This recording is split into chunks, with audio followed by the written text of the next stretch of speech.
candidato a diputado del Distrito Nacional por la Fuerza Nacional Progresista y el Polo Soberano. Bienvenido, ¿cómo le va? Buenos días y gracias una vez más por la invitación. Qué bueno.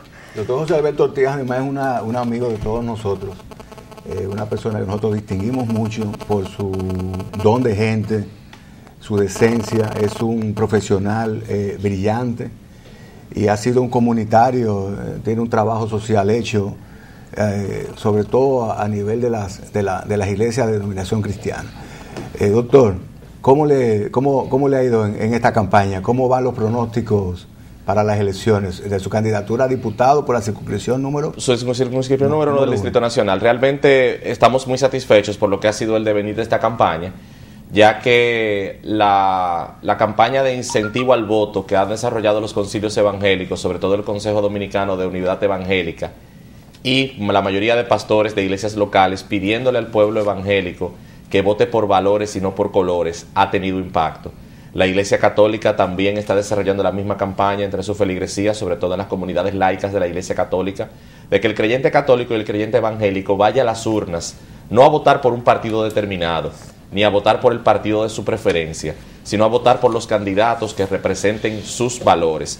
Y sobre todo la mayor satisfacción que nos llevamos de este proceso electoral es que por primera vez en la historia el tema de la presencia de los valores cristianos en la Constitución y en las leyes ha sido parte del debate de campaña, lo cual es histórico porque nunca esos temas se habían debatido en una campaña electoral, pero ahora por primera vez esos temas ya forman parte del debate electoral y creo que llegaron para quedarse independientemente de los resultados del 15 de mayo. ¿Pero usted cree que funciona un lineamiento dogmático? O sea, un pastor evangélico o un sacerdote católico que le dice a su feligresía voten por tal o cual candidato, ¿usted cree que funcione eso más que la tendencia política del feligrés? Es la primera vez que se está haciendo, es un experimento que se ha hecho en Puerto Rico con éxito, se ha hecho en Perú, se ha hecho en Bolivia, se ha hecho en Estados Unidos. Son países donde las iglesias y los grupos cristianos, tanto de la Iglesia Católica como de la Iglesia Evangélica, le dicen a su feligresía, le dan la información. Estos candidatos representan nuestros valores, estos candidatos no representan nuestros valores, y se les suministra al miembro de la parroquia o al miembro de la iglesia, se les suministra lo que ha sido el récord de votación de esa persona, si ha sido congresista, se les suministra el récord de votación o las declaraciones de esa persona, y así llegamos a la transparencia, así desarrollamos una cultura de transparencia y evitamos cosas como las que se vivieron hace unas cuantas semanas en la pastoral juvenil, cuando el padre Luis Rosario nos convoca a los candidatos pro vida, a la firma del Pacto por la Vida, cuando usted vio candidatas a diputada, que son actuales diputadas, que en el mes de diciembre del año 2014 aprobaron las observaciones presidenciales para la despenalización del aborto y firmaron y levantaron su mano para que se despenalizara el aborto. Sin embargo, usted las veía en la pastoral juvenil firmando un pacto por la vida y diciendo que ellas se oponen al aborto y que ellas son pro vida.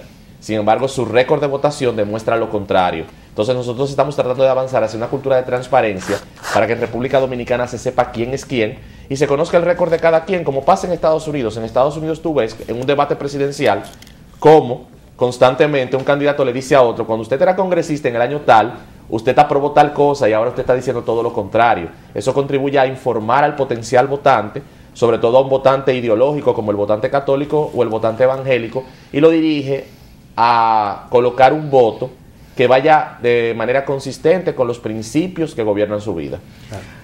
El invitado anterior, Delis Geraz, me decía que uno, no necesariamente porque le vaya bien en algo, a la hora de que uno incursione en las elecciones o como candidato a algo, le va bien.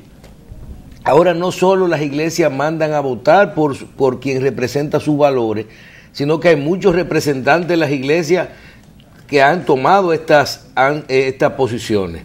Son dos cosas separadas. No, una cosa es voten por tal persona que defiende lo mismo que nosotros, y otra cosa es cuando usted dice que los mismos pastores y representantes de las iglesias son candidatos. ¿No tienen miedo ustedes de que en los próximos 15 días, cuando llegamos a mayo, ese voto cristiano no se traspase al voto electoral? Siempre hay riesgos, Michelle. Existe el riesgo de que los cristianos, tanto católicos como evangélicos, vayan masivamente a las urnas y voten por sus candidatos.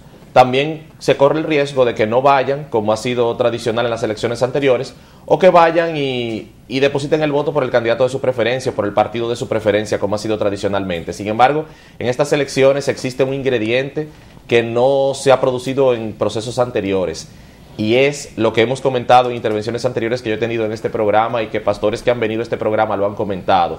Es la presencia en la República Dominicana o la amenaza de que se nos imponga desde el extranjero una agenda legislativa que trastorne el fundamento moral de la nación. Nuestro fundamento moral es un fundamento moral cristiano, fue otorgado por nuestros fundadores, el primero en el juramento trinitario de julio de 1838 y luego con la fundación de la República. Ese fundamento moral está siendo amenazado. Corremos el riesgo de que se nos impongan modelos de educación sexual, como el contenido en el manual de educación sexual Hablemos de Profamilia, que lo analizamos detalladamente en este programa. Corremos el riesgo de que se aprueben leyes antidiscriminatorias que favorezcan a la comunidad homosexual, lo cual es innecesario porque todos los ciudadanos estamos protegidos de la discriminación por la Constitución y por el Código Penal, y siempre corremos el riesgo de que se despenalice el aborto. El aborto es la llave que puede abrir las puertas o las compuertas de la aprobación de una serie de leyes que cambiarían el fundamento cristiano de la nación, el cual está contenido en la Constitución y el cual está contenido en leyes adjetivas, como la Ley General de Educación en su artículo 4, y se me quedaba, los padres corren el riesgo de que su derecho a escoger la educación de sus hijos, que vaya de acuerdo a sus convicciones morales y religiosas, también está siendo amenazado. Entonces, esas amenazas son las que pueden motivar a los cristianos a votar por candidatos que reflejen sus valores el día 15 de mayo. Entonces, en ese sentido, ¿cuál es la propuesta que lleva a usted y que propone al electorado? Y segundo, ¿cómo ve usted que va el proceso, cómo va la marcha del proceso electoral? Bueno, mi propuesta, que la he reiterado aquí en ocasiones, comentamos en mi comparecencia anterior mi visión sobre una ley de contenidos audiovisuales para que el reglamento 824 que creó la Comisión Nacional de Espectáculos Públicos sea derogado, la propia comisión ya sea disuelta porque cumplió su cometido y está entrando en un plano de anacronismo, y se refunda el organismo y se sustituya por un nuevo organismo que se dedique a purificar y a potabilizar los contenidos que se proyectan por la televisión, por la radio y la publicidad callejera. Nosotros planteamos también en una propuesta la modificación de la Ley de Violencia contra la Mujer, para que en la Ley de Violencia contra la Mujer se considere violencia contra la mujer el uso sensual y vulgar que se le da a en programas de televisión y en eventos artísticos, culturales y deportivos. También en esa reforma que planteamos de la Ley de Violencia contra la Mujer, queremos darle carácter legal al tema de las casas de acogida, porque las casas de acogida existen como política pública, pero no están contemplados en la ley. Y al mismo tiempo, de la mano con una reforma de la Ley de Violencia contra la Mujer, yo planteo una reforma de la práctica o de la aplicación del sistema procesal penal. Porque el Código Procesal Penal establece la igualdad entre la víctima y el imputado. Sin embargo, en la práctica, la víctima va en desventaja con respecto al imputado. Mientras un imputado en materia procesal penal cuenta con una defensoría pública que le va a garantizar una defensa 1A excelente sin gastar un centavo, la víctima de un hecho punible tiene que invertir un dineral en pagar un abogado que pueda impulsar la acción, porque sabemos que el Ministerio Público no lo hace. Pero entonces, usted sabe que constitucionalmente está dispuesto también para defender a la víctima. Lo que pasa sin embargo, es que no se aplica. Entonces, lo que queremos es... Entonces no necesitamos legislar en ese sentido, sino... Sí, pero el Congreso tiene una función de fiscalización, y el Congreso puede presionar a través de resoluciones para que las leyes se apliquen y para que se creen políticas públicas. El Congreso no las crea, sin embargo, el Congreso llama la atención de la falta de aplicación de políticas públicas. Y no es justo que no haya un sistema nacional de defensa de la víctima.